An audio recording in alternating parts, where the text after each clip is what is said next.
it. When an unclean spirit goes out of a man, he goes through dry places, seeking rest and finds none. And finds? Go on. Then he says, I will return to my house from which I came. And when he comes, he finds it empty, swept and put in order. You with me? Everyone? Okay.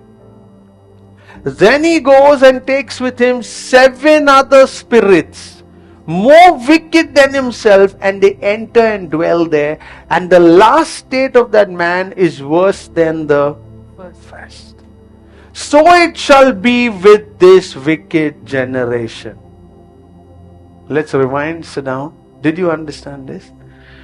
God's word is saying परमेश्वर का वचन कहता है that when a demon is cast out, जब एक दुष्ट आत्मा निकलती है, he goes in dry places seeking rest and finds none. वो ये सूखी भूमि में जाता है आराम पाने के लिए और आराम नहीं मिलता है. He does not find any rest. उस दुष्ट आत्मा को आराम नहीं मिलता. So what he says is, I will go back to the house from where I left. और वो सोचता है अब मैं वापस उस जगह जाऊंगा जहां से मैं निकाला गया हूं. But when he comes to that house, he finds the house swept, empty and in order. और जब वो वापस दुष्ट आत्मा आती है, वो देखती है कि वो जो घर है वो खाली है, साफ है और सब चीज सही सलामत. Look here, I'm giving you an example. This is a very powerful example. I'm going to speak it in 2 ways. It looks like it's for a person, but it's not. और ऐसे लगता है कि ये किसी इंसान के लिए है, लेकिन ऐसा नहीं है. It is and it is not. इंसान के बारे में है और नहीं भी है. It's for a generation. और ये एक पीढ़ी के लिए है. Jesus was telling them, कान खोल के सुनो, if you reject me and you decide to put your house in order with your strength, what you don't understand is your house will be in order for 21 days, 48 days, 68 days. But that spirit that left you will come with 7 more demons, worse than what you had. They will get more demons worse than that demon. और यीशु मसीह कह रहा है कि ये जो है ये वचन एक पीढ़ी के लिए है. और वचन में ऐसे लिखा है कि अगर आप यीशु मसीह के अलावा यानी कि वचन के अलावा अपने बलबूते पर अपनी जिंदगी ऑर्डर में लाने की कोशिश करते हो तो कुछ समय तक आपको वो खुशी मिलेगी, लेकिन वापस वो दुष्ट आत्मा आएगी और वो इस बार 7 दुष्ट आत्माओं को लेके आएगी. How many of you understood?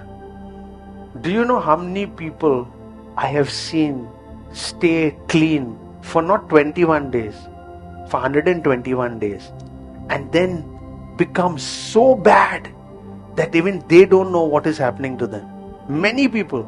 I'm not against 21 days. I'm against 21 days that keep a house clean.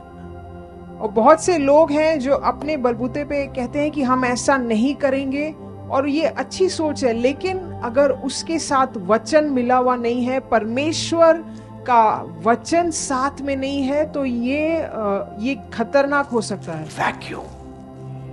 Now you're seeing it? It's a vacuum. क्योंकि जहां वचन नहीं है वहां पे खालीपन है, वैक्यूम है. God was telling them that vacuum in the natural will destroy you, but in the spiritual, vacuums are dangerous.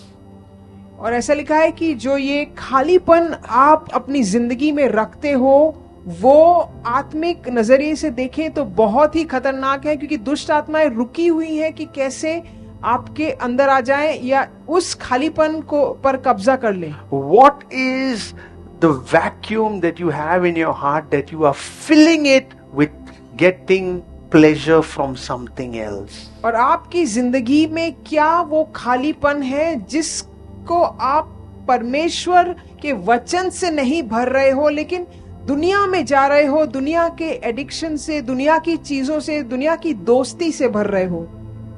Because when the demons come back, they see, wow, he's put his house in order. He gave up that bad Babylon. He gave up Babylon. His house is clean. He's not watching TV. He's not watching adult. He's not watching bad things. His house is clean. But there's a vacuum. और दुष्ट आत्माएं जब आती हैं, वो देखती हैं, अरे ये तो अच्छा चल रहा है, इसने फोन को हाथ नहीं लगाया 3-4 दिन, और गलत चीजें नहीं कर रहा है, गलत चीजें नहीं बोल रहा है, लेकिन फिर भी वहां पे खालीपन है जो सिर्फ वचन ही भर सकता है। So the demon is actually saying this is perfect. Now vacuum fills more demons. और अब वो खालीपन जो है वो और दुष्ट आत्माओं को बुला लेता है। So can you imagine every time you tried to become better, you actually created more space for greater demons. इसका मतलब दुनिया की नजर से आप तो अच्छा बनने की कोशिश कर रहे हैं, लेकिन अगर उसमें वचन नहीं है तो आपने वो एक एंट्री है जिसमें और दुष्ट आत्माएं That's आ why सकती हैं। Jesus says in Romans, if anyone is in Christ, if he does not have the Holy Spirit, he is none. और इसीलिए यीशु मसीह ने कहा कि अगर तुम मसीह में हो, अगर आपके अंदर पवित्र आत्मा नहीं है तो आप मसीह में नहीं हो। Because when a born again believer is filled with the Holy Spirit and walking with the Holy Spirit, when he puts his house in order, there's no vacuum. क्योंकि जब किसी का नया जन्म होता है और वो पवित्र आत्मा से भर जाता है और अपने घर को ऑर्डर में लाता है, तब वहां पे खालीपन नहीं है। When Satan comes, he says he doesn't find vacuum, he finds it filled with the Holy Ghost. और शैतान गड़बड़ा जाता है क्योंकि वो भरा हुआ है पवित्र आत्मा से। So he cannot enter because it's occupied. इसका मतलब वो इंसान पवित्र आत्मा से भरा हुआ है और उसके साथ चल रहा है, तब वैक्यूम नहीं है। So please don't get offended with me. और आप मुझसे नाराज ना हो। I'm telling you this because I've seen hundreds of people with great motivational and great developmental skills who have stayed away for things for months and years, and then one day they have become with a legion of demons. One day. It took one day for a legion to come into them. और यही फर्क है मसीह में जो है वो उन लोगों में और जो दुनिया के लोग में जो मोटिवेशन से काम करते हैं, क्योंकि वो कई समय तक उन दुष्ट आत्माओं को दूर रखते हैं, लेकिन उनमें मसीह नहीं है तो वापस उनकी हालत बुरी Now हो I'll जाती tell you one more thing. When you put your house in order without fellowshipping with the Holy Spirit, there is another problem that happens. और जब आप अपने घर को ऑर्डर में रखते हो लेकिन आप परमेश्वर की आत्मा से संगति You're नहीं not करते, moving with the Holy Spirit and the Word. You're not filling your vacuum with the Word of God. अपने खालीपन को अगर इस वचन और आत्मा से नहीं भर रहे हो, Then you become a hypocrite. फिर आप जो है ढोंगी बन जाते हो। Come on. Now you have to start proving to others that you've actually not broken your vow. और फिर आप Yes or no? दूसरों के सामने साबित करने की नौबत आती है कि मैंने गलत चीज नहीं की है। Now you start arguing with yourself. अपने आप के साथ आप बातचीत करने लगते हो। Now you begin to start walking in pride. अब आप घमंड में काम करने लगते हो। And before long, now you start looking down on others. और फिर जो है आप दूसरों को नीचा दिखाने लगते And हो। normally if you can't look down on yourself, अगर आप अपने को नीचा नहीं देख सकते you look down on your spouse. तो आप जो है अपने पति या पत्नी को नीचा देखने लगते हो। You look down on others in your family. आपके परिवार में जो और हैं उनको You नीचा will देखते हो। be a control freak और आप जो है, आपको हर चीज पर अपना नियंत्रण चाहिए। because you are not at peace now. क्यों? क्योंकि आपके अंदर वो शांति नहीं है। Demons are coming out. Don't worry, they'll leave.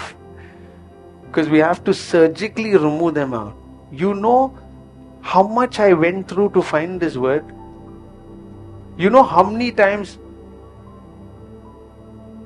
I have done this mistake myself. So as a father, when I'm standing here, I'm telling you, never do it.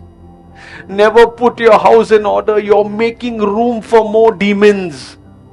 और मेरे जिंदगी में ये गलती हुई है, इसलिए मैं कह सकता हूँ कि आप अपने घर को ऑर्डर में मत लाओ बिना वचन और आत्मा के। Because when you do that, you're fooling yourself. कि जब आप ऐसा करते हो, आप खुद ही मूर्ख बन रहे हो। And now you have created a law for yourself. और फिर आपने अपने ऊपर ही वो नियम काम करने लगता But है। whom the Son sets free. लेकिन जो पुत्र के द्वारा आजाद किया गया है, वो वाकई में आजाद है। So when a man or woman feeds himself with the word of God and puts his house in order, when the enemy comes, guess who's at the door? This house is full. जो वचन से अपने आप को भरता है, तब जब शैतान आता है तो पवित्र आत्मा उसको अंदर आने नहीं देती। The word is full in you.